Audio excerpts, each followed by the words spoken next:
High guys, welcome back to my YouTube channel. ரொம்ப ரொம்ப ஒரு 2-3 மாசம் ஆயிடுச்சு நான் வந்து பெரிய வீடியோ போட்டு.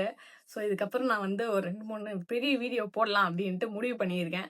நீங்கள் தான் யாரும் பார்க்க மாட்டீங்க, அதனால தான் சரி நான் ஷார்ட்லேயே வந்து ரொம்ப ஃபோக்கஸ் பண்ணிட்டு இருக்கேன் கைஸ். சரி வந்து என்ன சமாச்சாரம், என்ன வந்து பேச போகிறோம் அப்படின்னு பார்த்தீங்கன்னா, ஏன் நீங்கள் வந்து மேரேஜ் பண்ண மாட்டீங்க, எதுக்கு உங்க தங்கச்சிக்கு நீங்க கல்யாணம் பண்றீங்க, அப்போ உங்களுக்கு ஏன் அப்படின்ட்டு நிறைய பேர் வந்து அந்த கொஸ்டின் வந்து என்னோட தங்கச்சியோட vlogல நான் வந்து என்கேஜ்மெண்ட் போட்டப்பையும் சரி, இப்போ ரீசெண்டா எங்க ஊருக்கு போயிட்டு வந்தப்பவும் சரி, ஸோ வந்து நிறைய பேர் கேட்டிருந்தீங்க. அம், அதெல்லாம் ஷார்ட் வீடியோல நம்ம டீட்டெயிலா சொல்ல முடியாது. ஏன்னா அதுல இருந்து ஒரு 4 கொஸ்டின் வரும். எல்லாத்துக்கும் ஆன்சர் பண்ணணும்னு இல்ல. பட் இது வந்து ஒரு ரீசனபிள் கொஸ்டினா இருந்தது. ஸோ அதனாலதான் நான் வந்து ஆன்சர் பண்றேன் கைஸ். இல்லைன்னா நான்லாம் ஆன்சர் பண்ண மாட்டேன். ஏன் அப்படின்னீங்கன்னா, நான் வந்து சின்ன வயசுல இருந்து நான் பழைய காலத்துக்கு அப்படி இப்படின்லாம் சென்டிமெண்டெல்லாம் சொல்லல. ஸோ வந்து அந்த சின்ன வயசுல இருந்து அந்த ஒரு ஒரு டாடியோட லவ் வந்து எனக்கு சரியா கிடைக்கல. அட்டாச்மெண்ட் இல்ல. எனக்கும் எங்க டாடிக்கு வந்து ஒரு பயங்கரமான ஒரு அட்டாச்மெண்ட் கிடையாது. எவ்ரி கேர்ள்ஸ்க்கு வந்து அவங்க ஃபர்ஸ்ட் ஹீரோ வந்து டாடி தான். அங்கிருந்து தான் அந்த லவ்வே ஸ்டார்ட் ஆகும் கேர்ள்ஸ்க்கு வந்து. ஸோ அந்த லவ் எனக்கு அங்கேயே கிடைக்காத போது, ஏன் என் தங்கச்சிக்கு அப்போ உங்க தங்கச்சிக்கு எப்படி இன்ட்ரெஸ்ட் இருந்துச்சுன்ட்டுலாம் கேட்காதீங்க. ஏன் அப்படின்னா கேட்பீங்க, சாரி கேட்காதீங்களே, கேட்பீங்க உடனே. ஏன் அப்படின்னா என் தங்கச்சிக்கும் எங்க அப்பாவுக்கும் நல்ல ஒரு குட் அட்டாச்மெண்ட். த டாட் லிட்டில் பிரின்சஸ் அந்த மாதிரி தான் அவங்க இருப்பாங்க. நான் வந்து அப்படி கிடையாது. நான் வந்து டாட் லிட்டில் கேட்டிருந்தீங்க. அதெல்லாம் ஷார்ட் வீடியோல நம்ம டீட்டெயிலா சொல்ல முடியாது. ஏன்னா அதுல இருந்து ஒரு 4 கொஸ்டின் வரும். எல்லாத்துக்கும் ஆன்சர் பண்ணணும்னு இல்ல. பட் இது வந்து ஒரு ரீசனபிள் கொஸ்டினா இருந்தது. ஸோ அதனாலதான் நான் வந்து ஆன்சர் பண்றேன் கைஸ். இல்லைன்னா நான்லாம் ஆன்சர் பண்ண மாட்டேன். ஏன் அப்படின்னீங்கன்னா, நான் வந்து சின்ன வயசுல இருந்து நான் பழைய காலத்துக்கு அப்படி இப்படின்லாம் சென்டிமெண்டெல்லாம் சொல்லல. ஸோ வந்து அந்த சின்ன வயசுல இருந்து அந்த ஒரு ஒரு டாடியோட லவ் வந்து எனக்கு சரியா கிடைக்கல. அட்டாச்மெண்ட் இல்ல. எனக்கும் எங்க டாடிக்கு வந்து ஒரு பயங்கரமான ஒரு அட்டாச்மெண்ட் கிடையாது. எவ்ரி கேர்ள்ஸ்க்கு வந்து அவங்க ஃபர்ஸ்ட் ஹீரோ வந்து டாடி தான். அங்கிருந்து தான் அந்த லவ்வே ஸ்டார்ட் ஆகும் கேர்ள்ஸ்க்கு வந்து. ஸோ அந்த லவ் எனக்கு அங்கேயே கிடைக்காத போது, ஏன் என் தங்கச்சிக்கு அப்போ உங்க தங்கச்சிக்கு எப்படி இன்ட்ரெஸ்ட் இருந்துச்சுன்ட்டுலாம் கேட்காதீங்க. ஏன் அப்படின்னா கேட்பீங்க, சாரி கேட்காதீங்களே, கேட்பீங்க உடனே. ஏன் அப்படின்னா என் தங்கச்சிக்கும் எங்க அப்பாவுக்கும் நல்ல ஒரு குட் அட்டாச்மெண்ட். த டாட் லிட்டில் பிரின்சஸ் அந்த மாதிரி தான் அவங்க இருப்பாங்க. நான் வந்து அப்படி கிடையாது.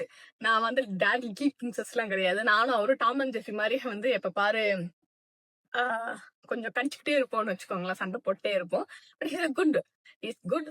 அதர்வைஸ் எங்களுக்கும் அவருக்கும் கொஞ்சம் என்ன சொல்றது, கொஞ்சம் டிஸ்டன்ஸ். அந்த டாக்டர் டாடிங்கிற அந்த ரிலேஷன்ஷிப் வந்து கொஞ்சம் கேப்பா தான் இருக்கும். ஸோ அதுல இருந்து என்னன்னு எனக்கு சரியா வந்து ஒரு இது இல்ல. எனக்கு வந்து அந்த ஒரு கைண்ட் ஆஃப் லவ் வந்து எனக்கு அங்கேயே கிடைக்கல. அப்புறமேட்டு ஸ்கூல் லைஃப்ல நான் போயிட்டு வந்து பசங்களுக்கு போயிட்டு எனக்கு பிடிச்ச ஒரு பையன் கிட்ட போய் நான் ப்ரப்போஸ் பண்ணும்போது ஃபர்ஸ்ட் ரிஜெக்ஷனே வந்து என் கலர் வச்சு ரிஜெக்ட் பண்ணிட்டான். அப்பவே ஒரு ஹார்ட் பிரேக் ஆகி போச்சு 10th. ஸோ அப்பவே வந்து என்னன்னா, பாய்ஸ் வந்து மனச பார்க்க மாட்டேங்கிறாங்க, மூஞ்சதான் பாக்குறாங்க, அழகுதான் பாக்குறாங்கன்ட்டு அது ஒரு வயசுல வந்து மைண்ட் வந்து ஃபிக்ஸ் ஆகி போயிடுச்சு. ஓகேவா? அதுல இருந்து அதுக்கப்புறம் நான் எதுவுமே யார்கிட்டயும் எது வச்சுக்கலாம் மாட்டேன். அது நான் பர்சனலா நான் ஃபீல் பண்ணது. பட் உங்களுக்கு எப்படின்னு எனக்கு சரியா தெரியல. ஏன்னா சில பேருக்கு அந்த மாதிரி கண்ட்ரோல் பண்ண ரொம்ப பிடிக்கும்னு கேள்விப்பட்டிருக்கேன். பட் எனக்கு வந்து என்னைய கண்ட்ரோல் பண்ண சுத்தமா பிடிக்காது. ஈவன் என்னோட பேரண்ட்ஸே வந்து கண்ட்ரோல் பண்ண மாட்டாங்க. ஏன்னா அவங்களுக்கு தெரியும் எவ்வளவு ஃப்ரீடம் கொடுத்தாலும் அதை மிஸ்யூஸ் பண்ண மாட்டேன்ட்டு. நான் இது வரைக்கும் ஒரு மிஸ்யூஸ் பண்ணது கிடையாது. ஸோ அதனாலதான் என்னோட அம்மா வந்து இவ்வளவு ட்ரஸ்ட் பண்ணி சரி ஓகே நீ வந்து எப்பயுமே எது பண்ணாலும் கரெக்டா தான் இருக்கும் அப்படின்னு சொல்லிட்டு எங்க அம்மாக்கு வந்து ஃப்ரெண்ட்லி. எங்க அம்மா வந்து ரொம்ப ஃப்ரெண்டு. ரொம்ப ஃப்ரெண்ட்னா ரொம்ப ஒரு ஃப்ரெண்ட்லி மதர் எங்க அம்மா வந்து. அதனால தப்பு கிப்பு செஞ்சாங்கன்னா அவ்வளவுதான், நீ யாருன்னே தெரியாது, செதைச்சிருவாங்க எங்க அம்மா. அந்த மாதிரிதான். சோ அதுக்கப்புறமேட்டு அந்த லவ் வந்து பாத்தீங்கன்னா எனக்கு அது வந்து இருக்க ஆரம்பிச்சிருச்சு. கழுத்தெல்லாம் பிடிச்சி இருக்கா, தூரத்துல இருக்கும் போதே கழுத்தை இப்படி இறுக்கி பிடிக்கிற மாதிரி இருந்த ஒரு காதல் வந்து கல்யாணம் எல்லாம் நான் இறங்கி போய் ஏதோ ஒரு லவ் பண்ணும் போது அவ்வளவுதான், லைஃப காலி பண்ணியிருக்கோம். அதனால அந்த டிசிஷன் வந்து நான் அங்கேயே வந்து இது வேணான்னு சொல்லிட்டேன். நான் தான் சொல்றேன், கேர்ள்ஸ் அண்ட் பாய்ஸ் 2 பேருக்குமே சொல்றேன். நம்ம ஒரு விஷயம் வந்து ஒரு பர்சனலா அஸ் எ ஃப்ரெண்டா நான் உங்களுக்கு ஒண்ணு சொல்றேன், சரி அக்காவா உங்ககிட்ட ஒண்ணு சொல்றேன். ஒரு விஷயம் உங்களுக்கு கழுத்தை பிடிக்கிற மாதிரி இருக்கு, எனக்கு இந்த விஷயம் வந்து ஏதோ ஒரு மாதிரி ஒரு மாதிரி கம்ஃபர்டபுளா இருக்கா, சாரி அன்கம்ஃபர்டபுளா இருக்கு அப்படின்னா இருந்துச்சுன்னா, நீங்க வந்து ஃப்ராங்கா சொல்லிருங்க அந்த பர்சன் கிட்டயும் சரி, எங்க இருந்தாலும் நோ இது வந்து என்னால முடியாது, இது நான் பண்ண மாட்டேன். அதனால நீங்க என்ன இழந்தாலும் பரவாயில்ல, அந்த பர்சனே நீங்க இழந்தாலும் பரவாயில்ல, சந்தோஷமா வந்துருங்க. நான் வந்து நிறைய பேரை இழந்திருக்கேன்.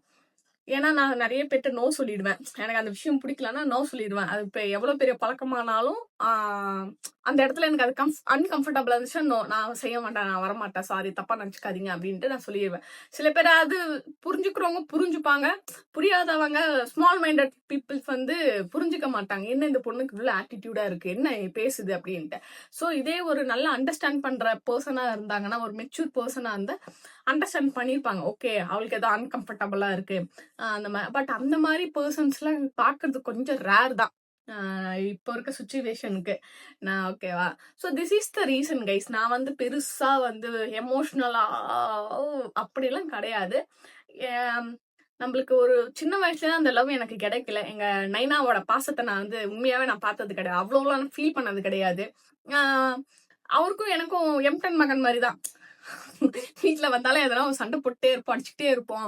ஆனா பட் அவரு இறந்து போறப்ப என்கிட்ட லாஸ்டா பேசினது என்கிட்ட தான் பேசினாரு, என் தங்கச்சி கிட்ட பேசல. அப்பதான் அவருக்கு வந்து நான் எவ்வளவு பாசம் வச்சிருந்தேன்ட்டு அவருக்கு புரிஞ்சிருக்கு போல இருக்கு. அவர் என்கிட்ட சாகும்போது கூட லாஸ்டா ஒரே கால் அது ஒரு நான் ஒரு சொல்றேன். அந்த மொமெண்ட் வந்து அது ஒரு பெரிய மொமெண்ட். அதெல்லாம் வந்து எப்படி சொல்றது, சின்னதுல எல்லாம் பேச முடியாது. வந்து ஒரு எமோஷனல் லைன் அது அவர் சொன்னது. அப்பதான் எனக்கே ஃபீல் ஆச்சு, ஓகே அவர் வந்து நம்மள வந்து அக்செப்ட் பண்ணிக்கிட்டாரு, அந்த லவ் வந்து கொடுக்க அவர் ரெடியா இருக்காருன்ட்டு எனக்கு அப்பதான் தெரிஞ்சது. பட் அன்பார்ச்சுனேட்லி அவர் காலை வச்சு ஒரு 2 ஹவர்ஸ்ல இறந்துட்டாராமா. நான் இல்ல, எங்க அம்மா தான் எங்க டாடி கூட இருந்தாங்க. அப்போ நாங்கெல்லாம் வந்து குழந்தைங்க, சின்ன வயசு குழந்தைல. எனக்கு வந்து ஒரு 17 வயசு. அப்ப வந்து குழந்தைதான் நானு. அப்போ வந்து பக்கத்து வீட்டுல வந்து நம்ம ஃபேமிலி ஃப்ரெண்ட் இருக்காங்க, அவங்க வீட்டுலதான் நானும் என் தங்கச்செல்லாம் இருந்தோம். ஓகே. அப்போ ஃபோன் வச்சுட்டு ஒரு 2 ஹவர்ஸ்லயே அவரு இறந்துட்டாரு. ஸோ நான் கடைசி வரைக்கும் நானும் பார்த்துக்கல, அவரும் பார்த்துக்கல. ஜஸ்ட் ஒரு கால்லயே முடிஞ்சிருச்சு அது. ஸோ அந்த லவ் வந்து நமக்கு சரியா ப்ராப்பரா கிடைக்கல. First reason. செகண்ட் ரீசன் வந்து எல்லா இடத்துலயும் ஒரு பாடி ஷேமிங். அப்புறம் தேர்ட் ரீசன் பாத்தீங்கன்னா கண்ட்ரோல். எனக்கு அந்த காதல் வந்து ஒரு ட்ரஸ்ட் கிடையாது. ஒரு ட்ரஸ்டே இல்ல எனக்கு வந்து. அந்த எப்படி சொல்றதுன்னா, லவ்னா இப்படிதான் இருக்கணும், இந்த ட்ரெஸ் போடணும், இப்படிதான் நீ இருக்கணும், போனா எங்க போகணும் வரணும், இது அவங்க யார் நம்ம லைஃப வந்து என்ன சொல்றது ரூல் பண்றதுக்குன்ட்டு எனக்கு மைண்ட் வந்து ஃபிக்ஸ் ஆகி போச்சு. என்னைய வந்து சின்ன வயசுல இருந்து எங்க வீட்லயும் சரி, கூட இருந்த ஃப்ரெண்ட்ஸும் சரி, whatever you want you do அப்படின்னு தான் சொல்லுவாங்க. என்ன வேணுமோ நீ பண்ணிக்கோ அப்படின்ட்டு. நானும் அதே மாதிரிதான், என்னால நான் பண்ணிப்பேன். ஆனா அது மத்தவங்களுக்கு வந்து இரிட்டேட் பண்ற மாதிரியோ பாதிப்படுற மாதிரிலாம் நான் பண்ண மாட்டேன். ஏன்னா டிசிஷன் எடுக்கிறது நான் தானே. ஸோ அதுல வந்து பிளஸோ மைனஸோ நான் மட்டும் தான் அதை ஃபேஸ் பண்ணுவேன் நான். ஸோ அதனால எப்பயுமே அந்த மாதிரிதான். எனக்கு அந்த லவ்ங்கிறது வந்து டார்ச்சர். இவ்வளோ டிஸ்டன்ஸ்ல இருந்துமே டார்ச்சர் தான் அது. ஸோ கிட்டக்கு வந்துச்சுன்னா அது இன்னும் டார்ச்சரா இருக்கும். ஸோ ஐ செட் நோ, வேணாம் அப்படின்னு சொல்லிட்டு. அது ஒண்ணு. நீங்களாம் ஃபீல் பண்ணீங்களான்னு கேட்டீங்கன்னா, அப்படியெல்லாம் ஒண்ணும் கிடையாது.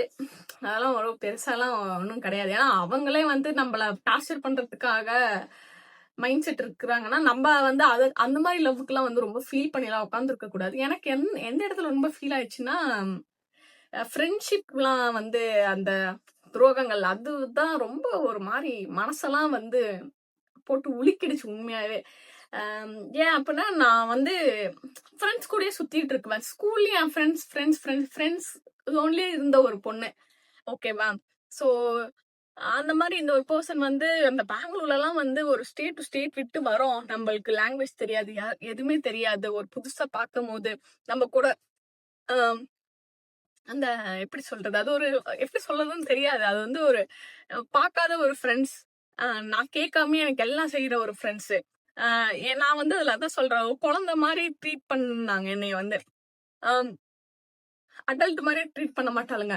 ஜீவாவா அவளுக்கு அது பிடிக்கும், அவளுக்கு அது வாங்கிட்டு வந்துருங்க, ஜீவாவா இது பண்ணிடுங்க அவளுக்கு. அப்படியே பர்த்டே எல்லாம் வந்து ரொம்ப வருஷம் கழிச்சு பயங்கரமா செலிப்ரேஷன் பண்ணாங்க. சுஷ்மிதா, ஸ்வேதா எல்லாருமே அவங்களாம் என்ன சொல்றதுன்னா லைக் என்னை வந்து ஒரு குழந்தை மாதிரி பார்த்துக்கிட்ட ஒரு ஃப்ரெண்ட்ஸ் சடனா அவங்க எல்லாம் நம்மள விட்டு போயிட்டாங்கன்னும் போது அதை அக்செப்ட் பண்ணிக்க முடியல. ஃப்ரெண்ட்ஷிப் வந்து பிரேக்கப் பண்ணதான் ரொம்ப நான் வந்து ஃபீல் பண்ணேன் கைஸ். மத்தபடி எல்லாம் ஒண்ணும் கிடையாது. So this is the reason. எனக்கு அந்த கண்ட்ரோலபிள் லைஃப்லாம் வந்து எனக்கு சுத்தமா செட் ஆகாது. நீங்க நிறைய பேருக்கு தெரியும். அக்கா உங்கள பார்த்தாவே தெரியுதுங்கக்கா. அப்படி இப்படின்ட்டு நெறைய பேர் என்னைய பார்க்குறவங்களும் தயவு செஞ்சு கல்யாணம் பண்ணிக்காதீங்க. ரொம்ப சந்தோஷமா இருக்கீங்க. அப்படியே சந்தோஷமாவே இருந்துட்டு போங்க. நெறைய பேர் என்கிட்ட பர்சனலா சொல்லியிருக்காங்க. எப்படி சொல்றது? மேரேஜ் பண்ணிக்காதீங்க. அது வந்து ஒரு கைண்ட் ஆஃப் ஒரு ஒரு சில பேர் வந்து என்ன சொல்லுவாங்க, கல்யாணம் வேணும். ஒரு பொண்ணுக்கோ, ஒரு பையனுக்கோ கல்யாணம் வேணும். ஒரு துணை வேணும். அப்படி இப்படின்னு சொல்லிட்டு இந்த ஏஜ்ல நல்லா தான் இருக்கும். நீங்க வயசாக ஆக ரொம்ப கஷ்டமா இருக்கும், போகும். அந்த ஏஜ்ல என்ன சஃபர் ஆகுவோமோ, நான் இந்த 20ஸ்லயே நான் வந்து சஃபர் ஆயிட்டு தான் இருக்கேன். ஸோ அத பத்தி ஒன்னும் பெருசா இல்ல. எங்க மம்மி கிட்ட கூட நான் அததான் சொல்லுவேன். ஆ இப்ப எங்க அம்மா வந்து மேரேஜ் பண்ணாங்க. டாடி இல்ல, அவங்க சிங்கிளா தான் இருக்காங்க. நாங்களும் குழந்தை எல்லாரும் தனித்தனியா தான் இருக்கோம். யாரும் ஒண்ணா இல்ல. ஒண்ணா இருக்கணும்னு ஆசை. பட் சிச்சுவேஷன்ஸ் எங்களால இருக்க முடியல. பிகாஸ் ஏர்ன் பண்ற கண் கண்டிப்பா வந்து ஏர்ன் பண்ணாதான் ஃபேமிலி ரன் பண்ண முடியும் அப்படின்னு ஒரு சுச்சுவேஷன்ல வந்ததுனால நான் இவ்வளவு தூரம் வந்திருக்கேன். எனக்கும் ஆசைதான் ஃபேமிலி கூட இருக்கணும். அம்மா பாப்பா ஒரு வீட்டுல சாப்பிட்டு தூங்கணும் அப்படி இப்படின்ட்டுலாம் ஆசை. பட் அது என்னைக்கெல்லாம் நிறைவேறும்னு எனக்கு சரியா தெரியல. பட் கண்டிப்பா வந்து எனக்கு வந்து ஸ்டேபிளா ஒரு இன்கம் யூடியூப்ல இருந்து ஓப்பனா உங்ககிட்ட சொல்றதுக்கு எனக்கு ஸ்டேபிளா வந்து இன்கம் எதனா சோர்ஸ் ஆச்சு, இன்கம் வந்து கரெக்டா எனக்கு வந்து ஸ்டேபிளா வருது, நான் நினைச்ச மாதிரி என் ஃபேமிலி ரன் பண்ற மாதிரி அந்த மாதிரி எதனா வந்துச்சுன்னா நான் கண்டிப்பா வந்து எங்க வீட்டுல போய் நான் ஸ்டே பண்ணுவேன். ஏன்னா ஒரு 6 to 7 years ஆயிடுச்சு கைஸ். வீட்டுக்கு போனாவே எங்க வீட்டுக்கு பெங்களூருக்கு வரவோ சுத்தம் வந்து மனசே வராது. ஏன்னா கரெக்டா சாப்பாடு, நம்மளுக்கு வந்து உட்காந்து பேச அந்த மாதிரி எல்லாம் ஒரு மாதிரி இருக்கும், நல்லா இருக்கும். இல்லைனாலும் பேச, ஏன்னா எங்க அம்மாவும் வேலைக்கு போயிருவாங்க. ஒரு நாள் தான் லீவ் எடுக்க முடியும் அவங்களாலும். ஸோ நல்லா வீட்டுல நல்ல சாப்பாடு செஞ்சு வச்சிருவாங்க, பிடிச்ச நான் ஏன்னா சின்ன வயசுல இருந்து என்ன சொல்றது, ஸ்கூல்ல ஃப்ரெண்ட்ஸ் இல்லைன்னா வீட்டுக்கு வந்து நான் தனியா தான் இருப்பேன். நான் வந்து தனியாவே தான் சுத்திட்டு இருப்பேன். சின்ன வயசுல அந்த தனிமைங்கிறது ஓகேவா இருந்துச்சு. பட் தனிமையா இருந்தாலும் நம்ம கூட சுத்தி யாராவது ஒரு ஆள் இருந்துட்டே இருப்பாங்கல்ல, அம்மா அப்பா பாப்பா யாராவது ஒரு ஆள் கூட இருந்துட்டே இருப்பாங்க. ஆஃப்டர் நான் வந்து இங்க பெங்களூர் வந்ததுக்கு அப்புறமா தனிமைனா என்ன, வாட் இஸ் த தனிமை அப்படின்ட்டு எனக்கு புரிய வச்ச இடம் வந்து பெங்களூர். வந்து ஸ்பெஷல் ஒரு பிளேஸ். என்னோட பெங்களூர் ஒரு ஸ்பெஷல் பிளேஸ். என்கிட்ட வண்டி கிடையாது. நான் வந்து வண்டி வாங்கினது இங்கதான். எனக்கு தனியானா எப்படி இருக்கணும், இவ்வளோ ஒரு 20,000 எப்படி வந்து நம்ம லைஃப் எப்படி ரன் பண்ண முடியும் அப்படி இப்படின்னு சொல்லிட்டு எனக்கு எல்லாமே ஆளவோ சொல்லி கொடுத்தது இதுதான். அதே மாதிரி எல்லாத்துலயும் ஒரு மனுஷன் வந்து கண்ட்ரோலா இருந்துட்டான். எல்லாத்துலயும் அவங்களோட ஆசைகளை வந்து கண்ட்ரோல் பண்ண தெரிஞ்சுக்கிட்டாங்கன்னா லைஃப உண்மையாவே லீட் பண்ண முடியும். அது என்னோட கருத்து தான். நான் உங்களுக்கு அப்படியே இருங்க, நான் உங்களுக்கு சொல்ல வரல. என்னோட கருத்து வந்து ஒரு பர்சன் வந்து எல்லாத்தையுமே கண்ட்ரோல் பண்ண தெரிஞ்சுக்கிட்டான். பணமா இருக்கட்டும், லஸ்டா இருக்கட்டும், ஒரு லவ்வா இருக்கட்டும், எல்லாத்தையுமே ஒரு அளவுக்கு ஒரு கண்ட்ரோல் பண்ண வச்சுக்கிட்டாங்கன்னா அன்கண்ட்ரோலா போனாதான் எல்லாத்துலயுமே வந்து ஒரு பிரச்சனை ஸ்டார்ட் ஆகும். நீங்க எல்லாமே கண்ட்ரோலா வச்சுக்கிட்டீங்க அப்படின்னீங்கன்னா நீங்க ரொம்ப growth ஆகுவீங்க. சோ நான் வந்து கண்ட்ரோலும் கிடையாது, எனக்கு யாரும் இல்ல. அப்படிதான் இருந்துச்சு. எப்போ 1.5 year. இப்ப அப்படிலாம் கிடையாது. சோ இப்ப வந்து நிறைய பேர் நானே பேசலனாலும் எப்படி இருக்கீங்க, நல்லா இருக்கீங்களா, அப்படி இப்படிலாம் கேக்குறீங்க. போதும். லைஃப்ல வந்து ஒரு ஆள் கூட இருப்பாங்களான்னு அந்த மாதிரி டிபெண்ட்ஸ் மைண்ட் எல்லாம் நான் கிடையாது. நான் வந்து அந்த டிபெண்டிங் மைண்ட் எல்லாம் எனக்கு எப்பவோ செத்து போச்சு. ஏன்னா நான் ஒரு காலத்துல அப்படிதான் இருந்தேன். ஐயோ அம்மாக்கு அப்புறம் என்ன யார் பாத்துப்பா அப்படி இப்படின்னு சொல்லிட்டு ஒரு டிபெண்டன்ட் மைண்ட்ல தான் இருந்தேன். பட் லைஃப் ஆஃப்டர் நம்ம க்ரோ ஆகும் போது எனக்கு என்ன தோணுச்சு பாத்தீங்கன்னா, நமக்கு நம்மதான், எனக்கு தான். அது மேரேஜ் மைண்ட் செட் எனக்கு சுத்தமா இல்ல. எனக்கு வந்து அந்த ஒரு பெரிய கமிட்மெண்ட். ஒரு மனுஷன், ஒரு பொண்ணோ பையனோ சரி, மென்டலி பிசிக்கலி அவங்க ரெடி ஆனா மட்டும்தான் மேரேஜ் பண்ணிக்கணும். நீங்க வந்து சொசைட்டி உங்களை புஷ் பண்ணுது, என்னை வந்து சொசைட்டி பயங்கரமா புஷ் பண்ணுது, எனக்கு வந்து பண்ணணும்னு சொல்லி புஷ் பண்ணுதுன்னு சொல்லி பண்ணி அந்த லைஃப் செட் ஆகாம அதுல இருந்து வெளியிலும் வர முடியல, அதுக்குள்ளேயும் இருக்க முடியாம நிறைய பேர் சஃபர் ஆகிறத நான் பாத்திருக்கேன். நானே பாத்திருக்கேன். என்னோட சம் ஃப்ரெண்ட்ஸும் அப்படிதான் இருக்காங்க. சோ எனக்கு அந்த மாதிரி எல்லாம் நான் சொசைட்டி பேச்செல்லாம் கேட்கறது விட்டு பல வருஷம் ஆச்சு. நான் அதனாலதான் வந்து இப்படி சந்தோஷமா இருக்கேன். அதனால எங்க வீட்லயும் வந்து எங்க அம்மாவும் விடல. ஃபர்ஸ்ட் சொல்லிட்டு இருந்தாங்க, பண்ணிக்கோ, யார் இஷ்டம் இருந்தா நீ பண்ணிக்கோ, அப்படி இல்லைன்னா அரேஞ்ச் மேரேஜ் கூட பண்ணிக்கோ அப்படி இப்படின்ட்டு. நான் ஒரே வார்த்தை சொல்லிட்டேன், பண்ணிக்கிட்டு நம்ம எல்லாம் வந்து இருப்போமா, ஏன்னா mentally I am not stable. நீங்க வந்து பைத்தியமா அப்படிலாம் இல்ல. அந்த மேரேஜ் வாழ்க்கைக்கு நான் ஒன்னும் ரெடியே ஆகல. நான் இன்னும் குழந்தை. வயசு தான் 20+. பட் என் மனசளவுல நான் வந்து 2 வயசு குழந்தைதான். நான் வந்து அதுக்கெல்லாம் வந்து எலிஜிபிளே கிடையாது. மை செட்டே செட்டே சுத்தமா செட் ஆக மாட்டேன் நானு. ஓகே. அப்புறம் இன்னொன்னு வந்து காதல் திருமணம் அப்படி இது எதுவுமே என் லைஃப்ல வந்து பெருசா ஆர்வம் இல்லாம ஆல்ரெடி ஒரு வீடியோல சொல்லியிருப்பேன் நானு. எனக்கு வந்து ஒரு 30 பிளஸ் ஆனதுக்கு அப்புறமா ஒரு பெண் குழந்தைய நான் வந்து அடாப்ட் பண்ணிக்கணும்னு ஒரு ஆசை. அது வந்து அடாப்ட் பண்ணிக்கிட்டு நானும் அந்த என் குழந்தைய வந்து அப்புறம் திருப்பியும் வெல்கம் பேக் டுன்ட்டு நாங்க 2 பேர் வருவோம். அதுக்கு இன்னும் பல வருஷங்கள் இருக்கு. ஸோ இதுதான் கைஸ். பெருசாலாம் ஒண்ணும் கிடையாது. நான் வந்து I am not ready to get married. எனக்கு வந்து இப்ப வந்து எனக்கு மேரேஜ் பண்ணலாம் எனக்கு சுத்தமா ஒரு துளி கூட இன்ட்ரெஸ்ட் கிடையாது. அப்ப காதல் பண்ண இன்ட்ரெஸ்ட் சுத்தமா அதுவும் கிடையாது. பிகாஸ் லைஃப்ல வந்து நமக்குன்னு எதனா ஒண்ணுன்னா வர்றதுக்கு ஒரு 2, 3 பர்சன் சம்பாதிக்கணும். அது ஃப்ரெண்ட்ஷிப். எனக்குன்னு எதனா ஒண்ணுன்னா வரணும். ஓகேவா ஜீவாவா மச்சான் சரி நாங்க வரோம். அவ்வளவுதான். அந்த மாதிரி ஒரு 4, 5 பர்சனை நம்ம உண்மையா 2 பர்சனா இருந்தாலும் ஒரு ஆளா இருந்தாலும் அந்த மாதிரி ஒரு ஆளை சம்பாரிச்சு வச்சுக்கணும். அது ஒண்ணு. அதுக்கப்புறம் நான் லைஃப்ல சில சில கோல்ஸ் வச்சிருக்கேன் கைஸ். அது எல்லாமே நடக்கணும். எப்படி சொல்றது? எனக்கு இப்ப இருக்கிற ஒரு ஒரு ஒரு தெளிவான மைண்ட் செட் எனக்கு ஒரு 5 வருஷம் முன்னாடி இருந்துச்சுன்னா நான் கண்டிப்பா இந்நேரம் growth ஆயிருந்திருப்பேன். ஸோ இந்த மைண்ட் செட்டு அப்ப எனக்கு இல்ல. இந்த ஒரு தெளிவான ஃபினான்ஷியலா எப்படி இருக்கணும், ஒரு லைஃப்னா எப்படி இருக்கும், ஒருத்தங்கிட்ட நம்ம எப்படி பிஹேவ் பண்ணணும், இதெல்லாம் வந்து அந்த மெச்சூரிட்டி லெவல் வரத்துக்கு கொஞ்சம் வருஷம் ஆனதுனால திரும்பி பார்க்கும்போது நான் நிறைய விஷயம் இழந்துட்டேன். இப்ப அதெல்லாம் நான் வந்து 0ல இருந்து ஸ்டார்ட் பண்ணிட்டு இருக்கேன் இப்ப நானு. ஸோ பாப்போம். இப்ப என்னோட மைண்ட் செட் ஃபுல்லாவே ஒரு நல்ல லெவலுக்கு வரணும், க்ரோ ஆகணும்ட்டு தான் ஒரு ஆசை கைஸ். பாப்போம். அவ்வளவுதான். என் தங்கச்சி வந்து நல்ல முறையா நான் வந்து மேரேஜ் பண்ணி கொடுக்கணும்ட்டு ஒரு பெரிய ஒரு கனவு. அது பண்ணி கொடுத்துருவேன். அது ஒண்ணு. அதுக்கப்புறம் எங்க அம்மா வந்து சொந்த வீட்டுல உட்கார வச்சிடணும். அவ்வளவுதான். பையங்களுக்கு மட்டும் எல்லா ரெஸ்பான்சிபிலிட்டி இல்ல. பொண்ணுங்களுக்கு நிறைய பொண்ணுங்களுக்கு இருக்கு. ஆம்பளை மட்டும் இல்ல மாமா. பொண்ணுங்களும் தான். அவங்களும் வந்து ஃபேமிலிக்காக ரொம்ப சில பொண்ணுங்கள நிறைய விஷயம் வந்து அவங்க சந்தோஷத்தை வந்து சாக்ரிஃபைஸ் பண்ணிட்டு ஃபேமிலிக்காக எல்லாம் ஹார்ட் ஒர்க் பண்றவங்களாம் நான் இங்க பாக்குறேன். அப்பெல்லாம் நான் வந்து நான் படுறதெல்லாம் கஷ்டமே இல்லைங்கிற மாதிரி இருக்கும். அதனாலதான் எனக்கு கொஞ்சம் ரெஸ்பான்சிபிலிட்டி இருக்குது. அந்த ரெஸ்பான்சிபிலிட்டி எல்லாம் நான் கவர் பண்றதுக்குள்ளே வயசாயிடும். அப்புறம் எப்படி மேரேஜ் பண்ண முடியும்? அவ்வளவுதான். எனக்கு பேசிக்காவே எனக்கு அது மேல பெருசா ஒரு ஈடுபாடெல்லாம் கிடையாது. என் வாழ்க்கை என்னோட ரூல் அந்த மாதிரி டைப்பும் நான் கிடையாது. அப்படியெல்லாம் ஒண்ணும் கிடையாது கைஸ். ஸோ ரெஸ்பான்சிபிலிட்டி இருக்கும் போது அந்த கமிட்மெண்ட் அந்த வர லவ் கரெக்டா இருந்துச்சுன்னா அந்த நமக்கு வர பர்சன் வந்து நம்மள அண்டர்ஸ்டாண்ட் பண்ணி ஓகேவா இருந்துட்டாங்கன்னா நம்மளுக்கு சப்போர்ட் பண்ற மாதிரின்னா நல்லா இருக்கும் வாழ்க்கை. ஒண்ணு வந்ததுக்கு அப்புறம் ஒண்ணு சாக்ரிஃபைஸ் பண்ற மாதிரி இருந்துச்சுன்னா அது ரொம்ப கஷ்டமா இருக்கும். அதனால நான் சாக்ரிஃபைஸ் வந்து ஒண்ணு இது வந்துச்சுன்னா இதை சாக்ரிஃபைஸ் பண்ணணும்னு சொல்ற மாதிரி எல்லாம் இருந்தா நம்மளாலலாம் இது பண்ண முடியாது. என்னால யாரும் கஷ்டமும் படுத்த வேணாம், என்னையும் யாரும் கஷ்டப்படுத்த வேணாம். நான் வந்து அப்படிதான் சன்னியாசி மாதிரி வந்து ஒண்ணும் இல்ல, நல்லா ஏர்ன் பண்ணணும், ரொம்ப ஃபினான்ஷியலா இண்டிபெண்டா இருக்கணும். அதுக்கப்புறமா மனசுக்கு பிடிச்ச விஷயத்த செய்யணும். அவ்வளவுதான். வேற ஒன்றும் பெருசா வந்து எனக்கு அப்படி போகணும் இப்படி பண்ணணும் அப்பெல்லாம் இல்ல. நோய் நொடி இல்லாம இருக்கணும். கொஞ்சம் நல்லா காசு டிபெண்ட் பண்ணாம காசை வந்து ஃபியூச்சர் முடிக்க நான் வந்து சேர்த்து வைக்கிற அளவுக்கு என் உடம்புல தெம்பு இருக்கணும். அவ்வளவுதான். என் கூட இருக்கிறவங்கள நல்லா பாத்துக்கணும். அவ்வளவுதாங்க. வேற எல்லாம் ஒன்றும் பெருசான பெரிய ரீசன்ஸ் எல்லாம் கிடையாது என் லைஃப்ல. ஒண்ணுமே எப்படி சொல்றதுன்னா ஒண்ணுமே இல்ல. எனக்கு வந்து லைஃப்ல ஒரு எய்மே இல்லாம சுத்திட்டு இருந்த ஒரு பொண்ணு இப்ப ஏதோ சம் எய்ம்ஸ் இருக்கு. அந்த அளவுக்கு என்ன நான் டெவலப் பண்ணி கூட்டிட்டு வந்திருக்கேன். அந்த கோலை அச்சீவ் பண்றதுக்கு இன்னும் it will be take time. ஏன்னா நம்ம டாடி எல்லாம் வந்து பெருசா காசு எடுத்து வைக்காம போயிட்டாப்புல. அதான் இப்ப எனக்கு கொஞ்சம் கஷ்டமா இருக்கு. இதே என் வயசு பொண்ணுங்கெல்லாம் இங்க வந்து சந்தோஷமா அப்பா கூட சுத்துறதோ, அவங்க டாடி வந்து என்ன வேணும் ஏது வேணும்ட்டு பிரைஸ் பார்க்காமலாம் வாங்கி தரதெல்லாம் நான் அந்த சீனெல்லாம் நான் நிறைய பார்க்கும் போதெல்லாம் என்னடா இது நமக்கு இருந்திருக்கலாமோ அப்படின்லாம் எனக்கு தோணும்.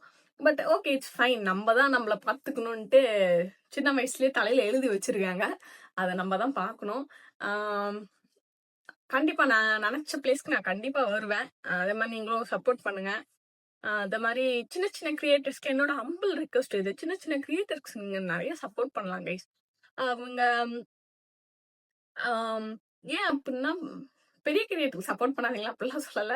சின்ன சின்ன அப்கமிங் கிரியேட்டர்ஸ்க்கு வந்து என்னைய மாதிரி இருக்க கிரியேட்டர்ஸ்க்கு நீங்க சப்போர்ட் பண்ணீங்கன்னா மேபி அவங்க ஏதோ ஒரு டேலண்ட் இருக்கும், அந்த டேலண்ட்டை நீங்க என்கரேஜ் பண்ணும்போது அந்த டேலண்டால அவங்க வந்து இன்னும் நிறைய விஷயம் பண்ணுவாங்க, நிறைய விஷயம் கத்துப்பாங்க, நல்லா இருக்கும். அது ஒரு ஒரு இது. ஏன்னா நிறைய பேர் வந்து நல்ல டேலண்ட்ல இருக்குது, ஆனா அவங்களுக்கு சரியா வியூஸ் போக மாட்டேங்குது. டான்ஸ் வீடியோ எல்லாம் பண்றாங்க போறாங்க, ஆனா அது வந்து ஒரு ப்ராப்பரா போக மாட்டேங்குது. எனக்கு ஒரு சம் டைம்ஸ்க்கு இதா இருக்கும், என்னடா இது அப்படி. நான் மட்டும் அல்கிரிதமா இருந்தாங்கன்னா எல்லாருக்கும் கைஸ், எல்லாருக்கும் யார் யாரெல்லாம் இருக்கீங்க எல்லாத்துக்கும் பயங்கரமா வியூஸ் போகிற மாதிரி நான் செட் பண்ணி வச்சிருப்பேன் நானு. அந்த மாதிரிதான். பட் எல்லாருமே நல்லா இருக்கணும்னு வேண்டிக்காங்க. எல்லாருமே நம்மளை சுத்தி இருக்கவங்க எல்லாருமே நல்லா இருக்கணும், அவ்வளவுதான். ஆனா யாருக்கிட்டயுமே அட்டாச் ஆகாதீங்க. எல்லாருமே நல்லா இருக்கணும், அவங்களுக்கு எதுவுமே எந்த பிரச்சனையும் வரக்கூடாதுன்னு வேண்டிக்கோங்க. நீங்க வேண்டப்ப, கடவுள்கிட்ட வேண்டப்ப சுத்தி இருக்கவங்க எல்லாத்துக்கும் வேண்டிக்கோங்க. தெரிஞ்சவங்க தெரியாதவங்க எல்லாருக்கும் வேண்டிக்கோங்க. அவங்கள பார்த்து கூட்டிட்டு வாங்க, எல்லாம் வேண்டிக்கோங்க, அவ்வளவுதான். இதெல்லாம் ஏன் சொல்றேன்னா நிறைய கொஸ்டின்ஸ் எனக்கு டிஎம், ஏன் நீங்க மேரேஜ் பண்ணிக்கல அப்படின்ட்டு. எனக்கு ஒரு ஜென்யூன் கொஸ்டினா யாராவது கேட்டாங்கன்னா கண்டிப்பா அதுக்கு ஆன்சர் பண்ணுவேன், இல்லைன்னா நான் வந்து ஆன்சர் பண்ண மாட்டேன். ஏன் ஆட்டிடியூடா அப்படின்னா அப்படியெல்லாம் இட்ஸ் நாட் ஆட்டிடியூட், அப்படியெல்லாம் ஒன்றும் கிடையாது. ஏன்னா நம்மளுக்கு சொல்றதுக்கு ஒரு கரெக்டான ஒரு டாபிக் இருக்கணும் நமக்கு. சும்மா அன்வான்டா எதுவும் நம்ம வந்து பேசக்கூடாது, இல்ல தப்பா கைட் பண்ணிடக்கூடாது யாரையும். நம்ம தெரிஞ்ச விஷயத்த சொல்லணும், நடந்த விஷயத்த பேசணும், அவ்வளவுதான். எக்ஸ்ட்ரா கிஸ்டா பிட்டிங் எல்லாம் போட்டு நம்ம பேசி ஆடியன்ஸை குழப்பிடக்கூடாது. அதெல்லாம். பட் இதோட அந்த கொஸ்டின் எனக்கு ஏதோ ஜென்யூனா தோணுச்சு, சரி எனக்கும் அது பேசணும்னு தோணுச்சு, அதனாலதான் நான் பேசினேன். ஸோ பையனோ பொண்ணோ இண்டிபெண்டா இருக்க ட்ரை பண்ணுங்க, நல்லா சம்பாதிங்க, பேரண்ட்ஸை நல்லா பாத்துக்கோங்க, அப்பா அம்மா நல்லா பாத்துக்கோங்க, அவ்வளவுதான். அப்பா அம்மா பாத்துக்கோங்க, நல்ல லவ்வரா இருந்தா பாத்துக்கோங்க. டாக்ஸிக்கா இருந்தீங்கன்னா யோசிக்காம நீங்க நோ சொல்லிடுங்க. ஏன்னா இனிஷியல் ஸ்டேஜ்ல நீங்க நோ சொல்லிட்டீங்கன்னா ஓகே, அத லைஃப் டைம்ஸ் கொண்டு போய் மனக்கசப்புல வாழ்றதை விட இனிஷியல் ஸ்டேஜே அத ஸ்டாப் பண்ணிட்டீங்கன்னா கொஞ்சம் அட்டைக்கிற மாதிரி தான் இருக்கும் தொண்டை, பட் அதுக்கப்புறம் தண்ணி குடிச்சா எல்லாம் சரியாயிடும். அந்த மாதிரிதான். நீங்க அதை ஓவரால் தூரமா லாங்ல கொண்டு போய் பிரச்சனை ஆயிடும். அதுக்குதான் நான் சொல்றேன். உங்க எல்லாருக்குமே கண்டிப்பா ஒரு நல்ல லவ்வர், டாக்ஸிக் லவ்வர் இல்லாம கல்யாணம் பண்ணிட்டு சந்தோஷமா இருங்க. உங்க லைஃப்ல நீங்க நினைச்சது எல்லாமே நடக்கணும் நான் வேண்டிக்கிறேன் உங்களுக்காக. எப்பயுமே சிரிச்சு மூஞ்சா இருங்க. எந்த கஷ்டம் வந்தாலும் யோசிக்க வேண்டாம், பெருசா யோசிச்சு ஹெல்த் ஸ்பாயில் பண்ணிக்க வேண்டாம். இப்பெல்லாம் வந்து 20 வயசை தாண்டி 30 வயசுக்கு போறதே ஒரு கிண்ண சாதனை தான். ஏன்னா சும்மா உக்காந்துட்டு இருந்தா ஹார்ட் அட்டாக்ல எல்லாம் செத்து போயிடுறாங்க. பிகாஸ் அவ்வளவு ப்ரெஷர் வந்து லைஃப்ல போய்கிட்டு இருக்கு. ஸோ டோன்ட் டேக் ப்ரெஷர், அப்படியே விட்டுருங்க. குக்கர் மாதிரி அதே ஒரு நாள் வெடிச்சுட்டு போயிடும். நம்மளே வந்து அதை ப்ரெஷர் பண்ணி வெடிச்சா நம்ம செத்து போயிடுவோம். அதனால அப்படியே காமா இருங்க. காமா போறப்ப போகட்டும், எல்லாமே பாத்துக்கலாம். சரியா கைஸ், இதுதான் அதோட ஆன்சரு. ஸோ ரொம்ப நன்றி, எனக்கு வந்து இவ்வளவு தூரம் சப்போர்ட் கொடுத்துருக்கீங்க. இன்னும் 100K அடிக்கிறதுக்கு இன்னும் 30,000 கிட்ட வரணும் போல இருக்கு. சப்போர்ட் பண்ணிடுங்க, சரியா? சரி கைஸ், நான் அடுத்த விளாக்ல வந்து பாக்குறேன். இல்ல இதுக்கப்புறம் நான் லாங் வீடியோ கரெக்டா போட ட்ரை பண்றேன் கைஸ், ஓகேவா? டாட்டா, எல்லாம் தொடர்புலயே இருங்க, பாய்.